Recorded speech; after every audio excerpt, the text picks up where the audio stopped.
So the first step in making a layer cake is you have to split the cake layer. This can be sort of a scary thing for people if you're not very experienced doing it, but it's really not hard. Start with a serrated knife that's wider than the cake, preferably, because if you use a knife that's not wider, as you go around you can kind of end up sort of slivering the cake on the inside, and that's not ideal. It's not a big deal if you don't have a knife that's wider than the cake, but this really helps.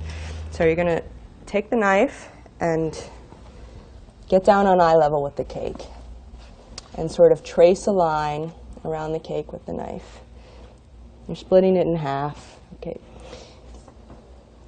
It's not a super big deal if it's not exactly even.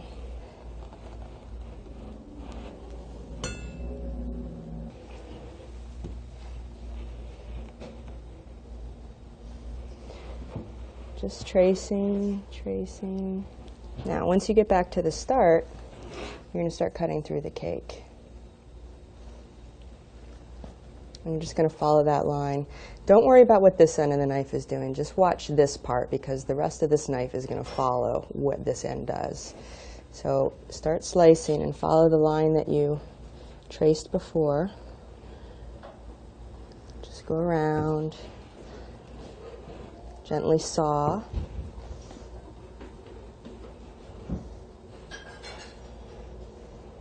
A split cake layer. Okay. All right.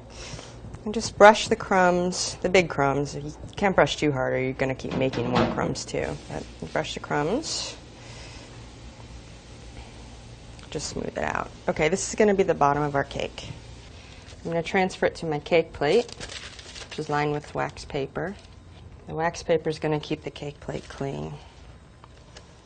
Now I have this cake plate on a cake turntable, which makes it easier to work around the cake as you're going, but this isn't completely necessary. It's just a nice little accessory to have. So in between each layer, we're going to use about 1.5 cups of this buttercream. A scant 1.5 cups, not a ton. This is a 1.5 cup measure. I'm just going to plop it right on there in the center and spread it around. You can, for this stage, you can use a flat spatula like this, or you can use an icing spatula, which I'll be getting out shortly when we do the outside frosting. So we're just going to spread it to the edges. This is the filling, so you just want it to be more or less even, but it doesn't have to be neat. Okay, that's good enough. Next, the second layer goes on. This cake, if it weren't so nice and flat, I would have leveled it. But because it's so nice and flat, it doesn't need to be leveled. If your cakes come out a little bit domed, just take a knife and slice off the dome so that you have a flat surface. With layer cakes, it's really important that everything is sort of level, because otherwise things can go sliding off to the side. So in the same vein, if you don't get a nice even split, you want to match up the layers so that they level themselves out. So this is only the bottom half of the cake. We still have a whole nother cake to go. So I'm going to split that, and then I'll be back to finish frosting the cake. Okay, so I split my second cake. I still need to top this layer. So another scant 1.5 cups of this luscious buttercream.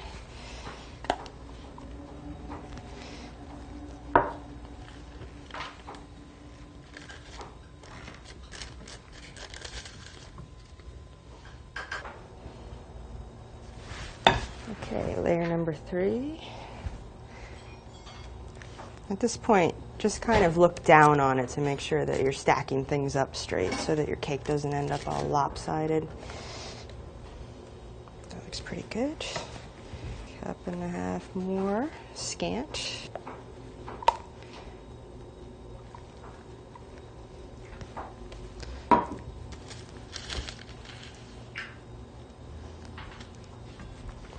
And the top layer. So now I'm going to put what's called a crumb coat onto the cake.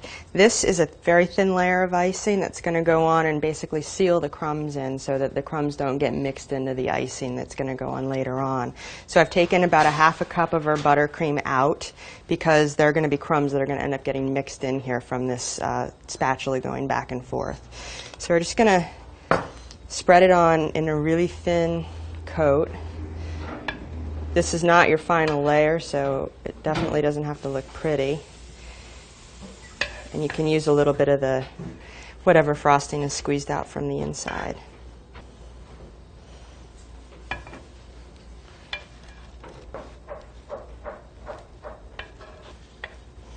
With a chrome coat, you can still see the layers of the cakes through the outside. In a way, you can almost think of this as spackle, because you're sort of smoothing the edges.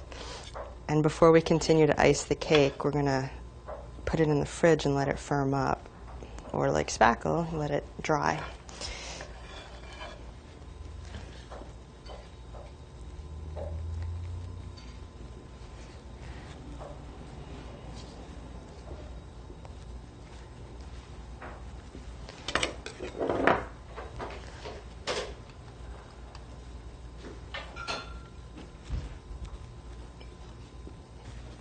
Okay, I think that's good. So now I'm going to put that in the refrigerator for about 20 minutes to let this firm up. Okay, so our cake's been in the refrigerator firming up for about 20 minutes. You can see it's a little bit hard now, so we can go ahead and frost it. This is the fun part. So there's no real science to this. You can start on the top, you can start on the sides. I kind of like to start on the sides. And I'm just going to sort of slather this frosting all over the cake. We're not going for a really straight-sided, neat-looking bakery-style cake. This is more of a home-style swirly cake. So right now I'm just going to try to concentrate on spreading the frosting out evenly all over the cake, and then I'm going to come back and sort of swirl it around and play with it a little bit. That's why it's fun. So I'm frosting the left side of the cake with my right hand because this is just the angle that's most comfortable with this particular type of spatula, this offset spatula. If I were to be frosting my right hand on the right side of the cake, it would be sort of an awkward angle. There's no nice way to do that. So this way I can just press on the frosting. And do the top, make sure I don't use everything up on the sides before I get the frosting on the top.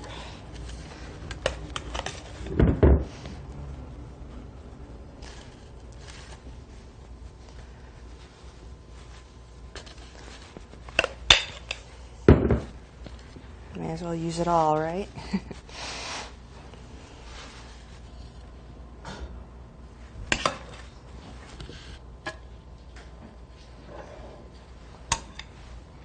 Don't forget about the edges down near the bottom. I just noticed that I was sort of light on the bottom edge. See right there? I want to get a little more frosting down in there, because when I pull away this paper here, it's going to pull some of the frosting out too, so you definitely don't want to be light to begin with. This is going to be good. Now there are various ways that you can decorate the cake. You know, you could do like little ridges on the side if you want to go for that look, or if you don't like that, smooth it out, start over. You know, you just kind of work the frosting until you get a look that you like. So I just want sort of a rough look on the edges, I think.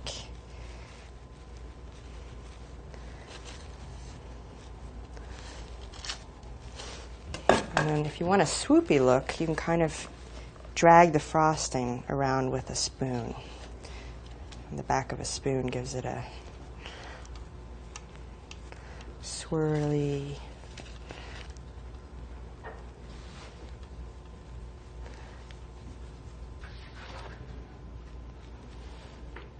I could leave it like that. Another thing that I like to do with cakes is also to just do a wide swoop, which I think looks really pretty too.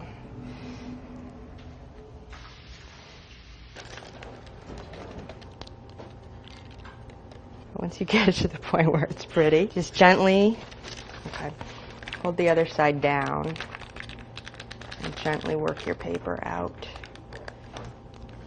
Okay, there's one.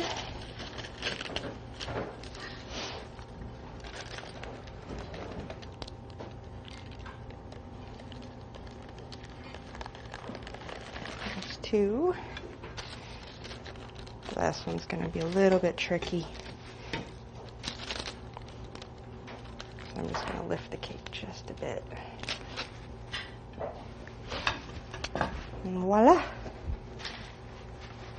And now for the reward. You get to eat the cake.